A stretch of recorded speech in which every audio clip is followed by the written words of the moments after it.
그런 사람들이 생각을 바꿔서 공세적으로 이제는 북한이 핵무장을 한 입장이니까 그 돈의 힘으로 북한 사회를 변화시켜야 된다 하는 얘기죠.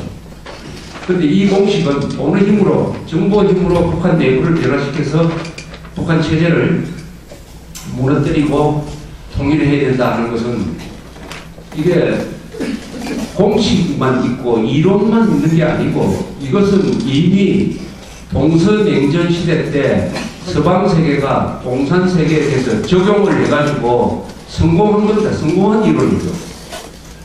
이론은 실천에서 검증이 돼야 됩니다.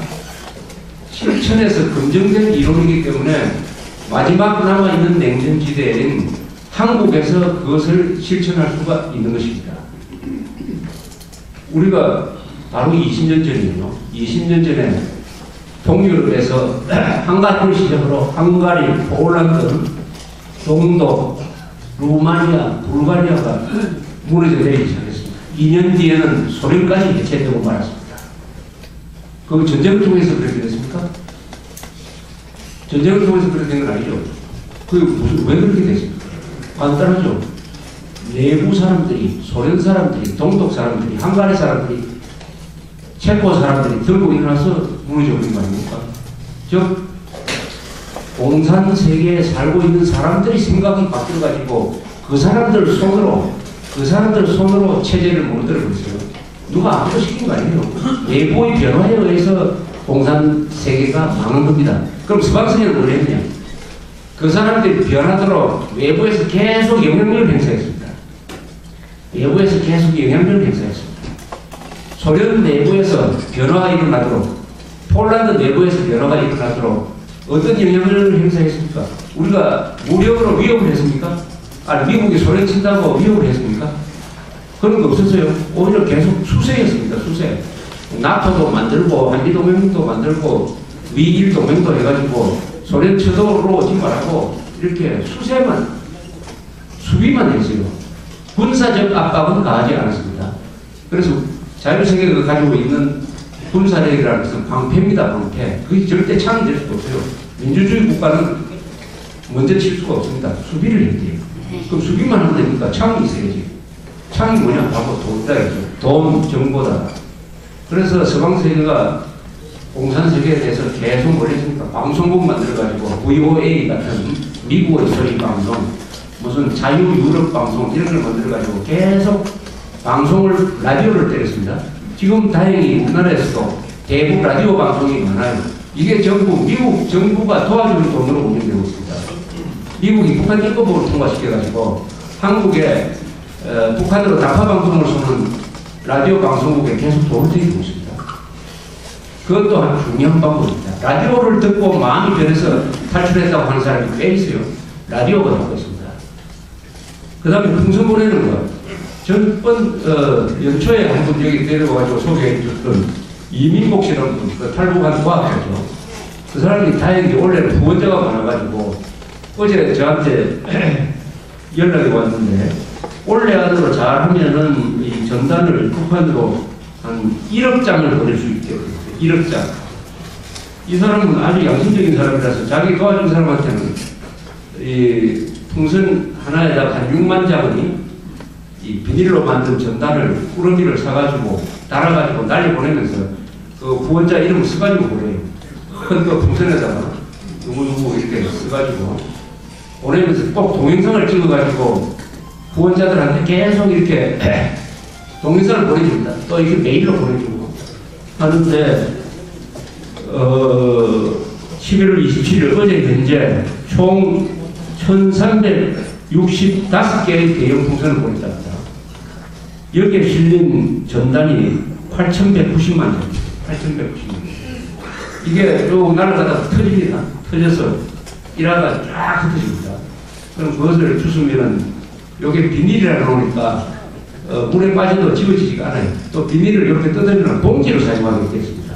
북한 사람들은 비닐 봉지를 그렇게 아낍니다.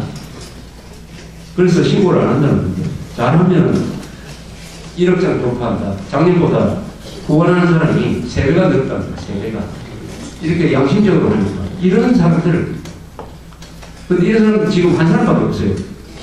이런 사람이 한 100명이 있다. 이 사람 원래 선거 다 돈 합쳐봤자 한 8천만 원 될 거예요. 8천만 원. 그러면 누가 10억? 아니면 100억 투자한다. 100억 투자하면 이런 사람 100명이 있다. 그러면 북한 하늘이 아침마다 남쪽으로부터 오는 이 풍선으로 색깔밖에 되지 않겠습니까? 풍선이 폭격을 하는 거죠. 폭탄으로 폭격을 하는 것이 아니라 이란으로 폭격을 한다. 여기에 가끔 1달러짜리 같은 거 한 매달아 놓으면 북한이 어떻게 되겠습니까? 이런 방법도 쓰고, 그 다음에 이 개성광산 금강산 관광은 절대 가면 안 됩니다. 금강산 관광을 가는 것은 북한 사람들한테 남한 사람들에 대한 증오심을 심어주는 길입니다.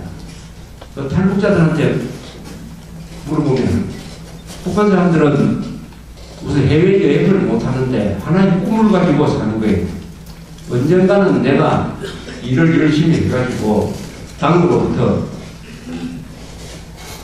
영웅 훈장을 받아가지고 휴가를 가해가지고 금강산에서 휴가를 간다. 이게 꿈입니다. 금강산에 휴가 가는 게 그 사람들 해외여행 세계 일주여행 하는 것만큼의 꿈이에요. 그런데 1998년부터 북한 사람들로부터 그 금강산 휴가 꿈을 빼앗았습니다. 금강산 지역을 완전히 통제해가지고 북한 사람은 금강산에 못 갑니다. 남한 사람들이 가서 뭐 합니까? 그래서 등산하고 목욕하고 요름하고 사우나하고 오는 거 아닙니까? 북한 사람들이 돈 많은 한국 사람들이 금강산을 우리로부터 빼앗아갔다 이렇게 원망을 한다는 거예요. 거기서 바친 돈은 북한 정권으로 들어갔으니까 금강산 관광을 하는 것은 심하게 말하면 이 내부 행위인 것입니다. 내부 행위. 그리고 민족 반역 행위입니다.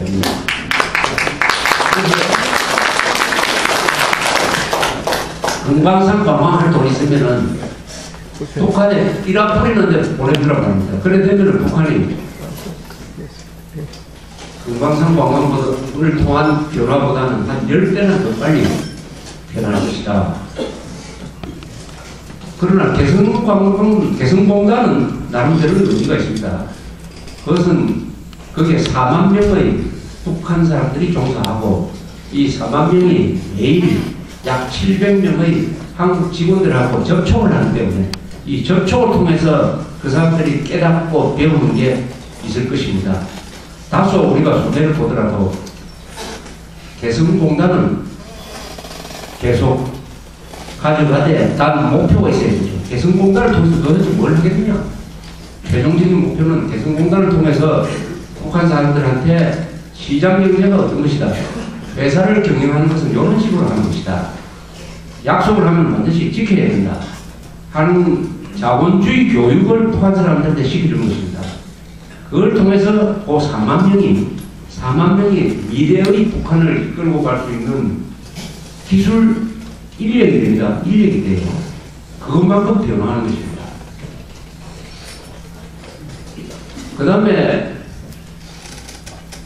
북한의 변화를 촉진시킬 수 있는 것은 인권입니다. 인권. 북한 사람들한테 인권이 얼마나 소중하다, 자유가 얼마나 소중하다는 것을 가르쳐 주려면 남한 사람들이 모범을 보여야 되죠. 어떤 식으로 모범을 보이느냐. 국군 포로를 100만 달러를 주고 한 사람씩 사가더라. 야, 남한 사람들은 사람 하나 사가는데 100만 달러를 투자를 하더라. 인권이 정말 소중한데, 근데 우리는 뭐야 이거? 이런 문제의식을 가르쳐 줄 것이죠. 어제 이명박 대통령이 라디오 방송 인터뷰에서 한 말 중에 저는 그걸 아주 기억을 해요. 남북 정상회담은 서울에 사는 게 맞는데 핵 문제 해결하고 국군 포로 데리고 온다든지 하면은 뭐 다른 데서 만날 수 있지 않느냐. 국군 포로와 남북자를 데리고 오는 것을 북한하고 아마 상의를 하는 것 같은데 그것도 북한을 변화시키는 중요한 우리의 꼴입니다.